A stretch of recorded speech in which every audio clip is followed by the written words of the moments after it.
seem to have bet. adapted. But like I was saying, man, we talked about creating the video library and just seeing how people engage with the video based on that recommendation way back.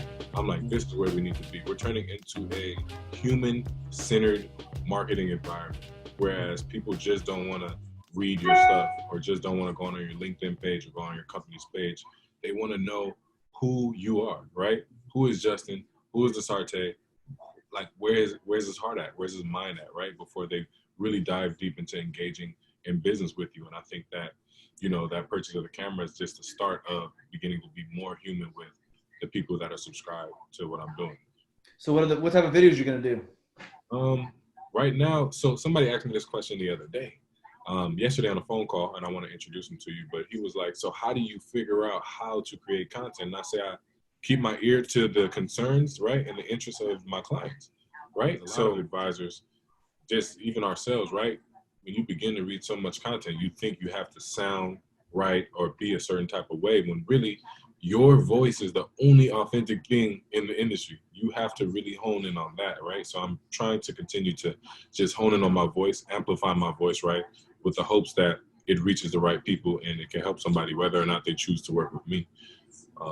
I think that's something that we can tell people that. I think that's something you have to learn, right? Because I learned it by when I started creating content.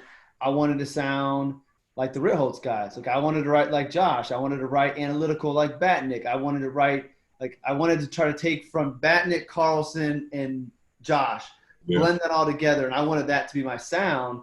And I'm not analytical like Mike. I'm not going to do the research. And I can't communicate as well in writing as Ben Carlson, and no one's going to touch Josh. So ultimately, once I realized I'm not going to try to write like them, and I'm not going to try to write to impress them, that's when it got a lot easier. And to your earlier point is like, how do you come up with the content? You're doing like putting your ear to the ground and seeing what are people having concerns about. Like, the majority of my ideas come from something that happened that day. I might jot it down in a notebook and come back, but it's because something came up that day that said, oh, that's a good opportunity to explain something.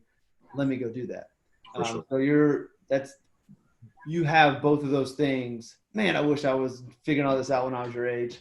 Yeah, man, I feel good. Good, man. Like, you are hitting a huge stride at an extremely young age, which just means that like compound interest of your business is just going to be huge from impact, but also to like financial, like what you're going to like when you get to be my age where I'm just now ramping, like you're already have been doing that for 10 years. Like, yeah, that's what comes of it, because I know that people that really focus their sights on a particular client, tailor their messaging to those clients in a short amount of time, a lot can happen. Who's that client?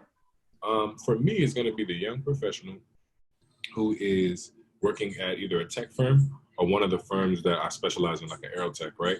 Mm-hmm. And I'm really going to focus on that multi-generational wealth building, because a lot of these people want the same thing, right? They want to be able to, quote unquote, design their wealth. I wrote a blog about that, right? Your wealth design. Like, what does that mean to you?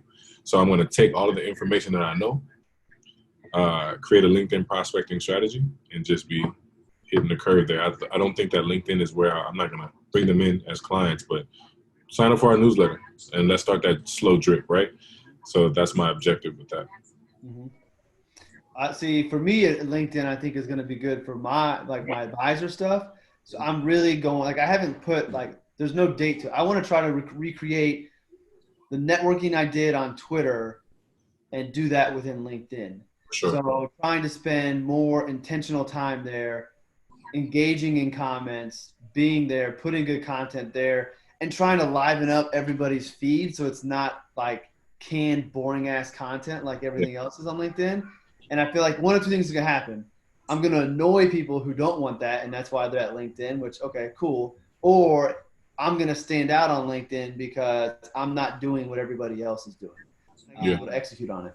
So I guess my question with that, Justin, is, and this is kind of should highlight your thought process.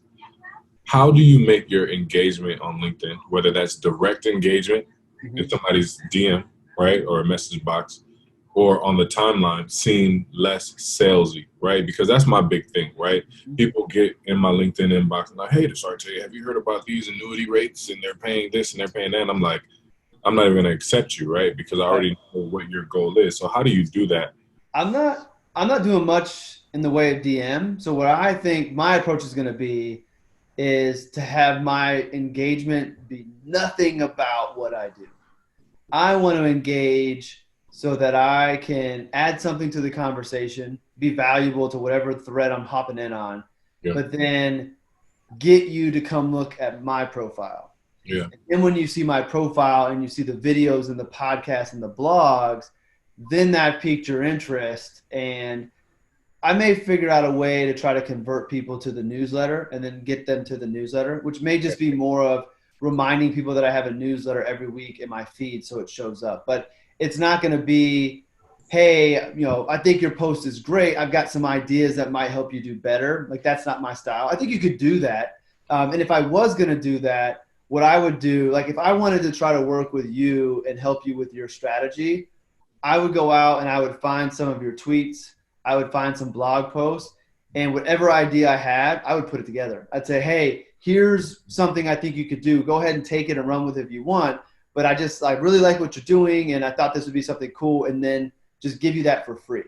Like that Gary V mentality, like to me that resonates. And then that way, one or two things. I've practiced something and I've gotten a little bit better. And then maybe you really liked what I did and we have a serious conversation about engaging more. So for an advisor, I think it's just the same thing. If somebody gets a promotion, like congratulations on the promotion, but don't say, you should really sit down because you're making, like, I would just congratulate them. And then that might lead them to link. And I'm just extremely passive. So I would take the passive volume route rather than trying to be strategic.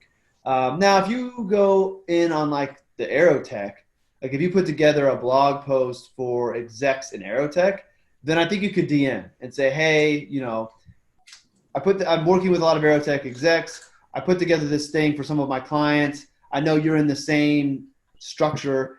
You might find it valuable. I just wanted to put this on your radar, and then leave it, like no ask. And I know we're supposed to ask, but I just think if you deliver massive value, you won't need to ask. Yeah. So that's the way I would approach it for you and with trying to grow with clients. Yeah, I'm going to consider that. And so, like, again, I think the DM comes if you have something specific to that company that really would be valuable. And then otherwise, it's just when you see an opportunity to say something of value in someone's comments, and it could just be like you read their blog post and it's just genuine, hey, great post, I really liked it. That's good as well. I mean, my whole networking on Twitter started from like liking to retweeting to highlighting people in my mixtape and then tagging them so they knew that I liked what they wrote, because otherwise they would never know.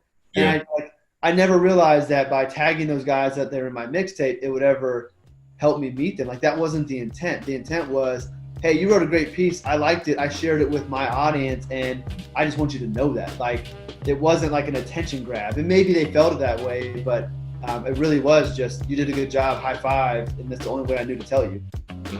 That's all, man.